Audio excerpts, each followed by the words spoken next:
चले। इससे पहले जो बात हुई थी वो टोटल जो है CHO यानी एल्डिहाइड ग्रुप के बारे में बात हुई थी। अब ये जो टॉपिक है इस वीडियो में हम बात करेंगे टोटल कीटोन समूह के बारे में। किसमें? कीटोन समूह। कीटोन समूह को हम जो है CO से इंडिकेट करते हैं। यहाँ पर CO से इंडिकेट करने का मतलब ये है कि यहाँ कार्बन ऑक्सीजन से डबल बॉन्ड से जुड़ा होता है और ये जो है अगर ये सीधी श्रृंखला में रहा कार्बन तो इसकी गिनती श्रृंखला के साथ होती है, और अगर ये कहीं शाखित हो गया, ब्रांचेज में चला गया तो इसकी गिनती नहीं होती है। इसका जो अनुलग्न होता है, क्या होता है? अनुलग्न। अनुलग्न यानी इसको हम कहते हैं पफिक्स। इसका जो पफिक्स होता है, सफिक्स है, इसका सफिक्स जो होता है वो होता है, ध्यान दीजिएगा, इसका सफिक्स होता है ओन। क्या होता है? ओन। क्या होता है? ओन यानी हाँ ओन। तो कीटोन होता है, कीटोन से ही सब स्मारक ओन होता है। अब कीटोन में अगर हम इसके साधारण नाम की बात करें और IUPAC नाम की बात करें तो साधारण नाम जैसे इसका एसीटोन होता है, ठीक है ना, डाईएथिल कीटोन होता है, डाईमेथिल कीटोन होता है। लेकिन इसके IUPAC नाम पर बात करें तो चलिए एक एग्जाम्पल से समझते हैं। जैसे अगर हम जो है इस पर चलते हैं, देखिए CH3 CO CH3, मैंने बताया था कि अगर यह जो है सीधी श्रृंखला में आएगा तो इस कार्बन की गिनती होगी। ये ऑक्सीजन एक्चुअली इसकी जगह यहाँ नहीं होती, ऊपर होती है। अगर इसको दूसरी तरह से ज्यादा क्लियर करना चाहते तो लिख दीजिए।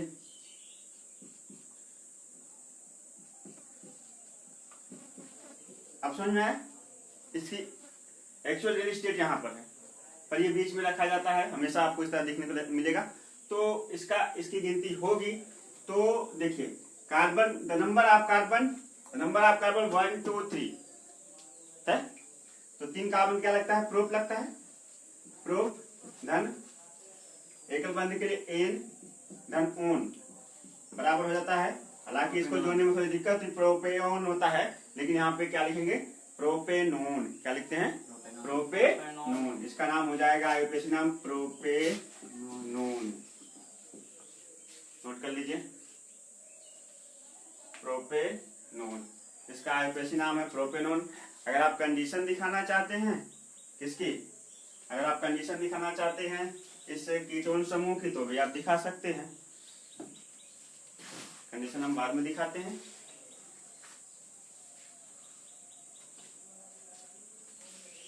आगे बढ़े, चलिए।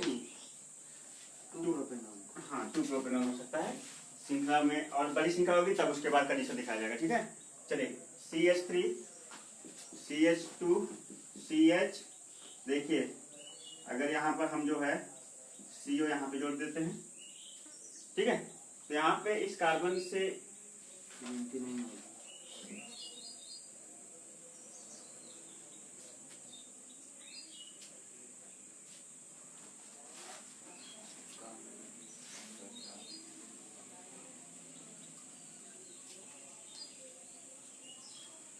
अच्छा, ये जो कार्बन है 2 इलेक्ट्रॉन यहाँ से 4 होगा, ये डबल बॉन्ड साथ जुड़ जाएगा। ठीक है, ठीक। फिर उसके बाद जो यहाँ पे CH3 CH2 और यहाँ पे CH3, द नंबर ऑफ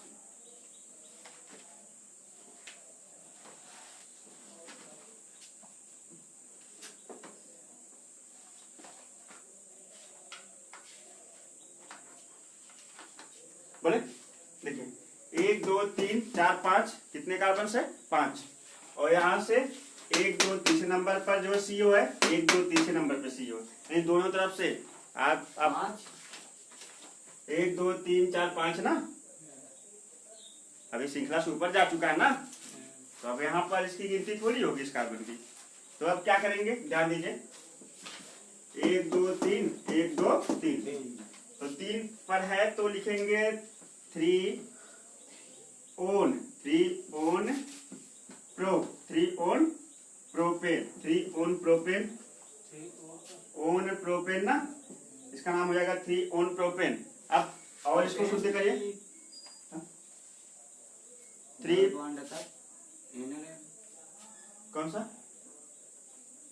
ये तो आपके जो है क्रियात्मक समूह में बॉन्ड है ना, उससे कोई मतलब नहीं, श्रृंखला में बॉन्ड देखा जाता है। ठीक है, अब हो जाएगा 3 और शुद्ध करते 3 प्रोपेनोन, ये इसका हो गया IUPAC नाम 3 प्रोपेनोन।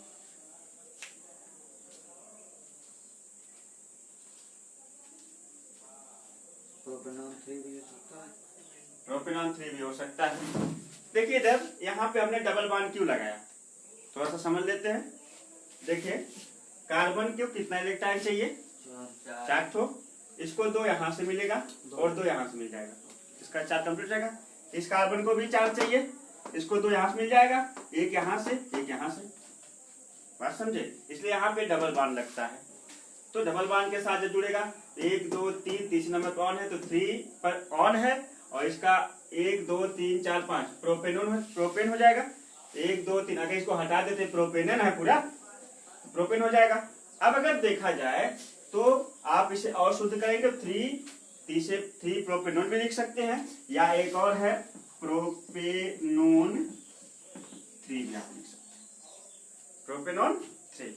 इस तरह से आप इसको जो है क्या कर सकते हैं, दर्शा सकते हैं। बात समझ गए आप लोग। अब आगे चलते हैं, आगे श्रृंखला थोड़ी बड़ी करते हैं। CH3 CH2 CH3 क्या हुआ,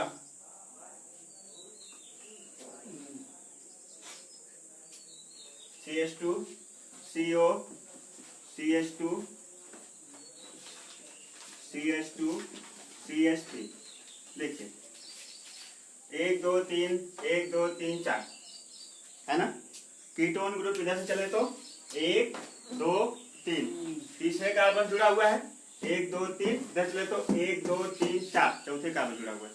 इसका मतलब इधर से पहले मिलेगा, ये तो 10 होगी, तो आप क्या कर लेंगे 1 2 3 ऑन, क्या लिख देंगे 3 ऑन 1 2 3 4 5 6 हेक्सेन, क्या लिख देंगे हेक्सेन, 3 ऑन हेक्सेन, या 1 2 3 3 हेक्सेनोन या हेक्सेनोन 3। समझ में आया, समझ में आया, आसान है ना, बहुत आसान है, बस थोड़ा सा दिमाग लगाना, IUPAC एकदम आसान से आसान हो जाती है।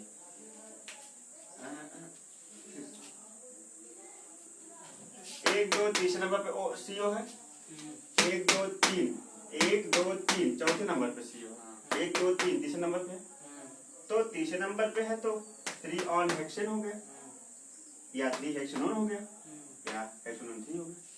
इसमें क्या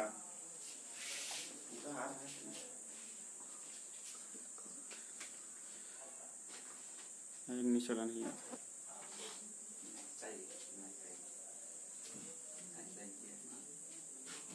बोले नोट कर लीजिए।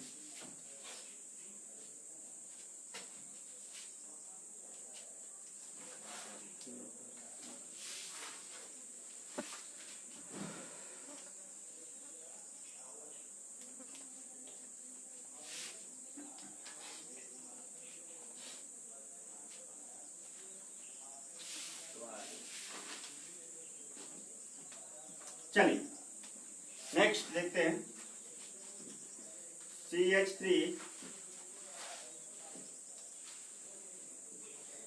CH2 CO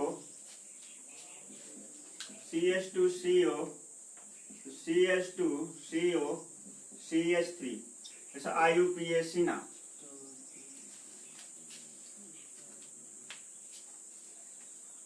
बोले इसका IUPAC नाम आपको लिखना है, ध्यान दीजिए। इधर चल रहा है तो 1 2 तीसरे नंबर पे क्रियात्मक समूह है, इधर चल रहा है तो 1 2 दूसरे नंबर पे, इसका मतलब गिनती उधर होगी, है ना। तो एक है दूसरे नंबर पर, तीसरे फिर चौथे पर है, फिर पांचवें छठवें पर, यानी इसको करें 1 2 3 4 5 6 7 8 नंबर ऑफ कार्बन। देखिए एक नंबर ऑफ कार्बन 2 से जुड़ा हुआ है CO, एक नंबर ऑफ कार्बन 4 से, एक नंबर ऑफ कार्बन 6 से, है ना। तो लिखेंगे 2 4 6 ट्राई ऑन ऑक्टेन होता ना, आज के लिए ऑक्टेन। 2 4 6 try on octane. सुनिए पहले, हाँ अभी आगे पहले लगाए हैं, अभी शुद्ध क्या देते हैं 2 4 6 ट्राई ऑक्टेन ऑक्टेनोन। बात समझ में आई। इस तरह से 2 4 6 ट्राई ऑक्टेनोन। आसान है, एकदम आसान। अब इसी के साथ एक नया टॉपिक जोड़ देते हैं। सोच रहे हैं उसको सब क्रियात्मक समूह पढ़ाने के बाद शुरू करें। बात समझ रहे ना। वो स्ट्रक्चरल आईयूपीएसी उसको कहते हैं। वो इससे बहुत ही आसान होती है, तो एक दिन में आप सीख जाएंगे। और वो जानते हैं स्ट्रक्चरल आईयूपीएसी जिस तरह खींचा जाता है, नहीं जानते हैं। वो हम पढ़ाएंगे अभी, सब क्रियात्मक समूह खत्म कर दें तब उसके बाद पढ़ाएंगे उसको आप स्ट्रक्चरल आईयूपीएसी। वो भी इम्पोर्टेंट टॉपिक है। बात समझ है ना। ये तो है इंटर का टॉपिक स्ट्रक्चरल आईयूपीएसी, लेकिन हाई स्कूल में बता देंगे आपको।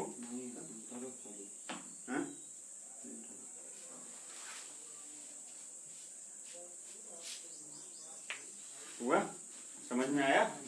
अब आगे बढ़े तो आगे भी चलते हैं। किसी को कहीं पे दिक्कत हो रही है समझने में? कोई दिक्कत नहीं, चलिए आगे बढ़ जाते हैं। जैसे आप करते हैं CH3 CH2, आपका ये CH यहाँ पे डबल बॉन्ड के साथ जोड़ दीजिए। यहाँ CH2 कर दिया जाए तो सिंगल बॉन्ड के साथ एक यहाँ से मिल जाएगा, 2 यहाँ से मिल जाएगा और 2 यहाँ से। एक कार्बन की 10 मिलेगा, एक 10 मिलेगा, 2 10 मिल जाएगा, 4 हो जाएगा। और यहाँ 2 यहाँ मिलता है, यहाँ 3 हो जाता है, यहाँ 4। चलिए ठीक सही।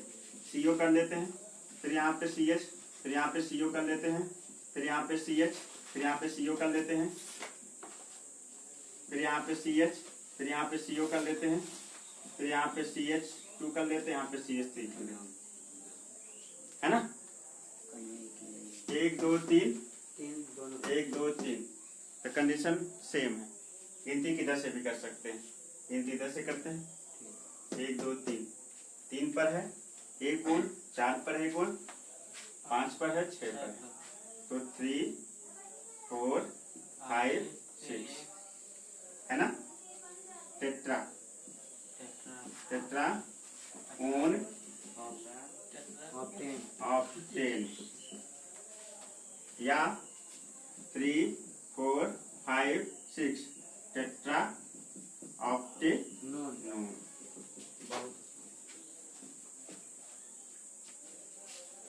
समझ में आ रहा है? बिल्कुल आसान है।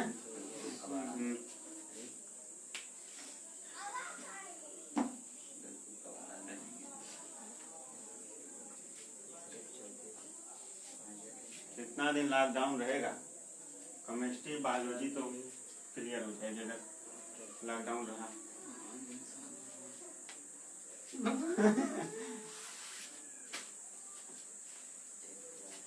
हो गई।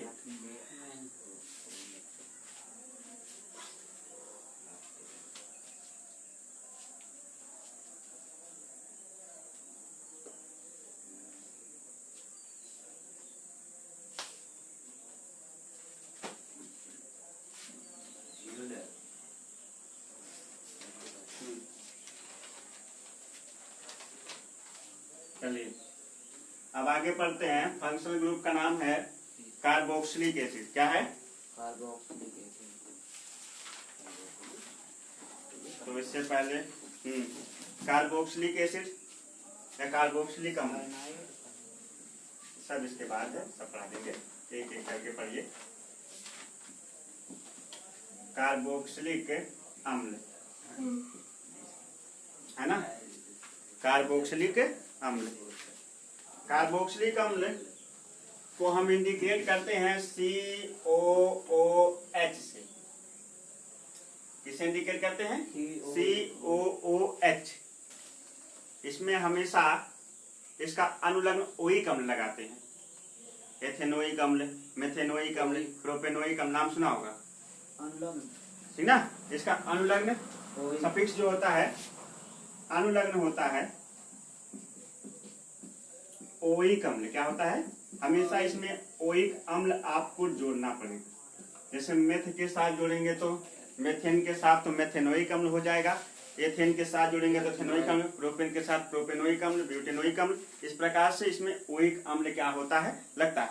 लेकिन आप समझिए, इसको अगर हम तोड़ते हैं तो पहले तो ये दो समूह से बनता है। इसमें कीटोन भी होता है, इसमें अल्कोहल भी होता है। ये देखिए, जब ऐसे तोड़ेंगे ना तो ये देखिए कीटोन बना लिया है ना। फिर यहाँ जोड़ेंगे तो क्या बना लिया, ऑल।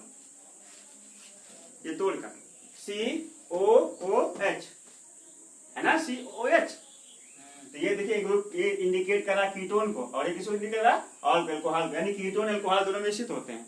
यहाँ पर COOH यानी ओइक एसिड बन जाता है। क्या बन जाता है, ओइक एसिड।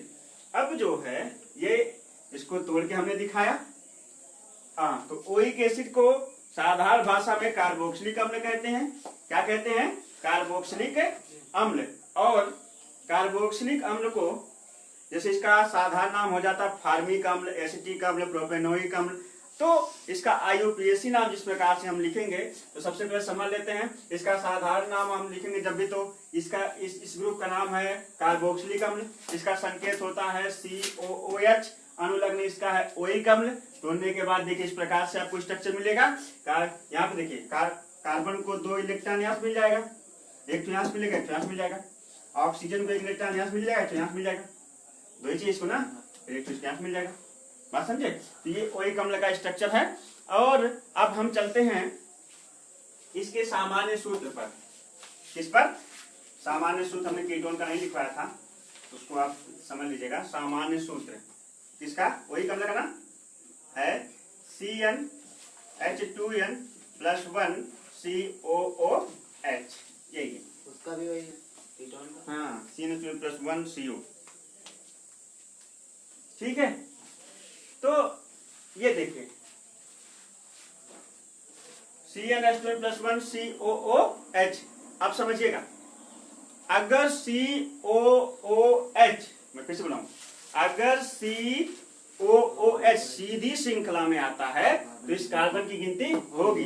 और अगर ये कहीं ऊपर चला जाता है, शाखित हो जाता है, ब्रांचेज में चला जाता है, ऊपर नीचे जुड़ता है, तब इस कार्बन की गिनती नहीं होगी। बात समझ रहे ना? अगर ये सीधी श्रृंखला में होगा तभी इस कार्बन की गिनती होगी, और अगर सीधी श्रृंखला में नहीं है तो इस कार्बन गिनती नहीं होगी। अर्थात इसका तो आप जान ही रहे हैं कि इसका अनुलग्न जो है ओइक अम्ल होता है। क्या होता है, ओइक अम्ल। अब आगे बढ़ते हैं, तो चलिए इसके स्ट्रक्चर को बताते हैं, इसके एक एक एग्जाम्पल को।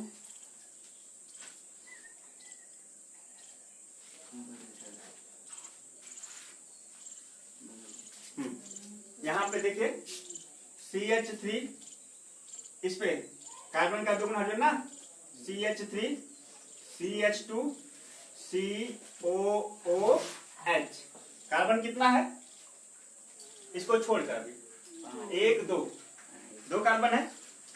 2 कार्बन का दुगना हाइड्रोजन 4 होगा, और +1 5 हो गया, और साथ में क्या जुड़ गया, COOH।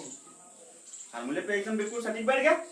अब समझते हैं इसका IUPAC नाम। मैंने बताते हैं अगर सीधी श्रृंखला में, तो जाहिर सी बात है सीधी श्रृंखला में है ये COOH, इस कार्बन गिनती होगी। अब कैसे जोड़ेंगे, ध्यान दीजिए। 1 2 3 है ना, 3 के लिए क्या लिखते हैं आप लोग, प्रोब। क्या लिखते हैं, प्रोब। सिंगल बॉन्ड के लिए N, और COOH के लिए क्या बताया गया है, ओइक अम्ल। प्रोब धन N धन ओइक अम्ल। क्या लिखेंगे, ओइक अम्ल, ओइक एसिड। तो हो जाएगा प्रोपेनोइक अम्ल। इसका IUPAC नाम होगा। समझ में आया, प्रोपेनोइक अम्ल, यही इसका क्या है, IUPAC नाम है। ठीक है, प्रोप धन N धन ओइक अम्ल बराबर प्रोपेनोइक अम्ल। नेक्स्ट वीडियो में, सॉरी नेक्स्ट टॉपिक देखिए CH3 CH2 CH2 COOH। इसमें कितना है, नंबर ऑफ कार्बन, अगर इसको हटा दिया जाए तो फार्मूले के हिसाब से बैठा जाए तो 1 2 3, 3 दूना के 6 7, 3 2 5, 5 2 7, है ना।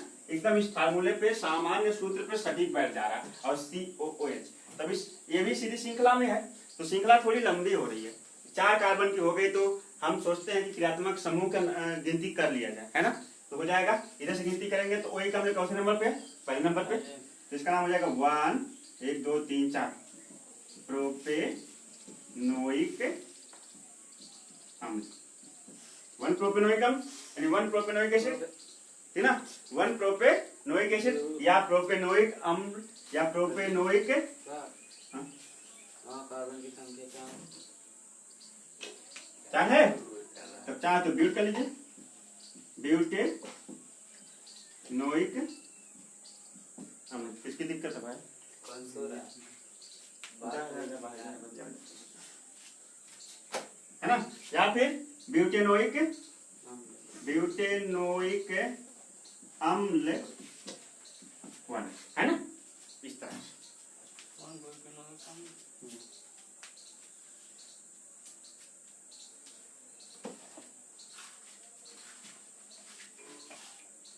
इस टॉपिक के बारे में कल और चर्चा करेंगे, ठीक है। लेकिन आज की क्लास यहीं पे समाप्त की जाती है।